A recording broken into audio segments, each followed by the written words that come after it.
Egaa kabajamtoota jaalatamtoota maatii kiyyaa kan taatan ashamaa jira jirtu dhaqastoota abdii aliituubii kan hordoftanii akkasumatti karaa feesbuukaatiin karaa tiktookiitiin hiriyoota kiyya kan taatan faamilii kiyya kan taatan nageenya kiyya isinaa qaqqaboo isiniin jedha.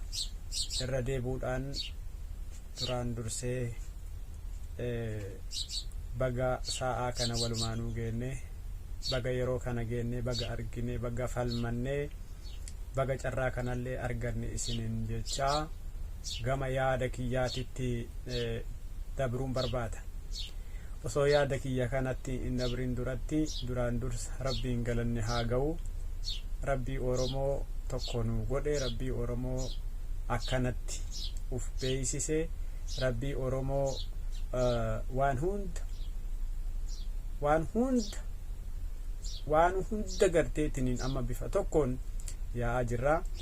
Egaa akkuma waliin beeknu qabsoo Oromoo kana keessatti fakkaannillee isinii waliin bulla jennellee isinii waliin deemna jennellee dubbiin ta'uu dinnaanin carraa takka bichaan nu hafaa jedhe wanni paartiin Affaar namni sun nama cimaadha.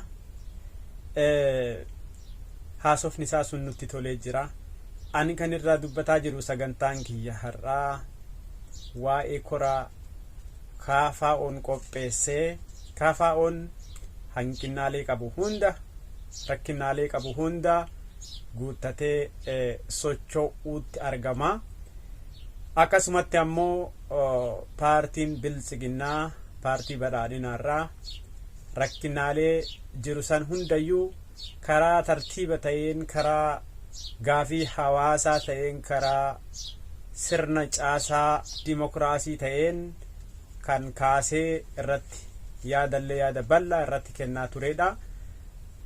Keessaayyuu warri yoo akkatti taa'anii yoo akkatti cal'isanii karaa hundaan yoo dubbatanis rakkoo yoo cal'isanis rakkoodha. Eenyuun kun beektanii nama kanaa jechuu. Namni kun nama addunyaafis nama Afrikaafis nama Itoophiyaafis nama Oromoofis nama fakkeenya guddaa akka idil addunyaa irratti addunyaa wajjin nuti yaadnuudha jaallannuudha jechuudha. Dogoggorri obboleessa kennaa Abiyyi tokkoffaa akkuma amma TPLF wajjin ijoollee TPLFidhaaf nagaa buusuudhaaf jaarsummaa nu barbaachisaa jedhe kanatti ijoollee kenna jaalmarroo fa'aa wajjin waboo wajjin adda bilisummaa uummata Oromoo wajjin otoo mariin guddaan geggeeffame Amaarris TPLFis kamtuu rakkina biyya san keessatti ka uumuu hin jiru jechuudha. Rakkina kana hunda kan uume Biltsiginnaa aanaa godinaan aanaan hanga gandaatitti hanga biyya olaanutti rakkina biyya keessa facaafteedha. Gara qabxii kiyya ijootti haa taru. Daqiiqaa muraasa qabaa. Daqiiqaa manaa kennamte kana keessatti Oromoo uf bartanii jirtan amma garuu wal argaa hin jirtan cinaan tokko. Nuti kan barbaannu an amma akka nama miidiyaa dhuunfaa kiyyaa sooshaal miidiyaa marsaalee hawaasummaa irratti ufii kiyyaa waa hunda hojjedhee hawaasa Oromoo wajjin socho'aa jiru qabsoo uummata Oromoo wajjin paartilee siyaasaa Oromoo wajjin kan nu nyaatanis kan nuuf nyaatamanis kan nuuf qabsaawanis wajjin socho'aa jirru kana keessatti rakkinni guddaan ammatti argaa jiru rakkina waltuffachuu fi wajjin hojjechuu dhabuun rakkina hawaasa keenya rakkoo amma keessatti dabarsine kana waggootan sadan kana keessatti isa kana nu mudata jira. Isa kana hir'isuudhaaf nuti akka KFO'tti wanti nu isaan gaafannu nama miseensallee miti hawaasa isin qabsooftanirraa isin qofa osoo hin taane amma dhuunfaarraa hamma lubbuurraa hanga lukkuutitti kan wareegama taasisaa jiru Oromoo qulqulluu Oromoo xawalwaallee osoo hin taane Oromoo garaaf PP wajjin hojjetaa jirtu osoo hin taane Oromoo caffee Oromiyaarra teettee saba ofii irratti baacoo osoo hin taane nuti warra haqaarraa waggaarraa waggaatitti yeroorraa yerootitti kan qabsoo keenya gaafataa jirrudha. Kan waan hunda gaafataa jirrudha. Egaa isin kanatti maal yaadaa jirtanii miseensota keessan miliyoonaan horachuudhaaf carraan isin dargaggootaaf saaqaa jirtan maal kan jedhu akka KFO'tti gaafii gaafachuun barbaada.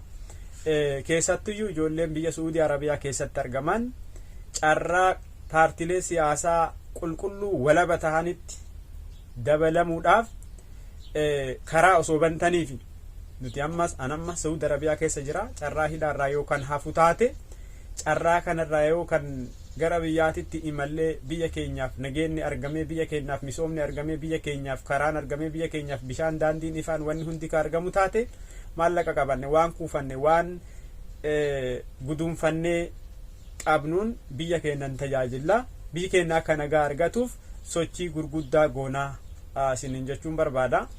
Egaa asirratti paartiin WBOs qabsoon isin godhaa jirtan qabsoo hadhaawaa qabsoo gatii lubbuu kafalchiisaa jirudha.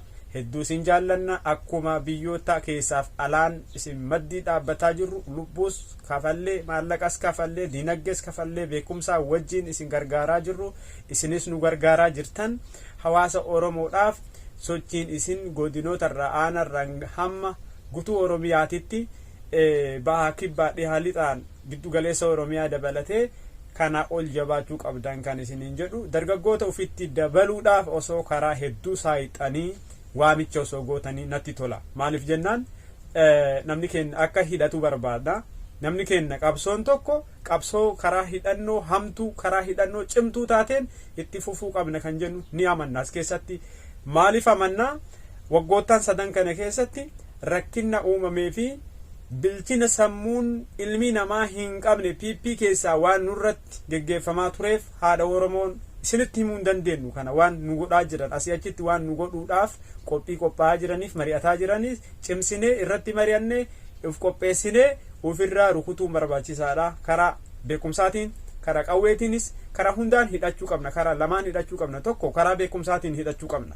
Lammata tokkoffaa karaa qawweetiin hidhachuu qabna. Lammata karaa beekumsa dinagdee cimaa ta'ee fi qaroomaa ta'eef uf beekaa ta'een uf baraa ta'een Oromoon hidhachuu qaba jenna. Nuti amma kiyyaatitti dhaaba kamirraayyuu bilisa hawaasarraa dubbachuu danda'a jira. Hawaasaa wajjin jira. Ani warra isin qabsooftan keessaa warra isin qabsooftaniif akkasitti afaan Oromoo isiniif haa galu hidhamee hidhaa jira. Obboleeyyan kiyyaa waggaa 2 ol gaafii tokko sababa gaafii tokkoon alatti baqatanii waan biyyarraa bahaniif biyya keenya keessa hin jiraatinaa jedhanii magaalota adda addaa keessatti godinoota adda addaa keessatti aanota adda addaa keessatti Riyaad keessatti Jidda Tabuuk Dammaamii fi akkasumatti magaalaa Saudi Arabiyaan qabdu hunda keessatti ijoolleen keenya maneedhaa keessatti waan argamaniif an qaama kanarraa kan dubbataa jiru.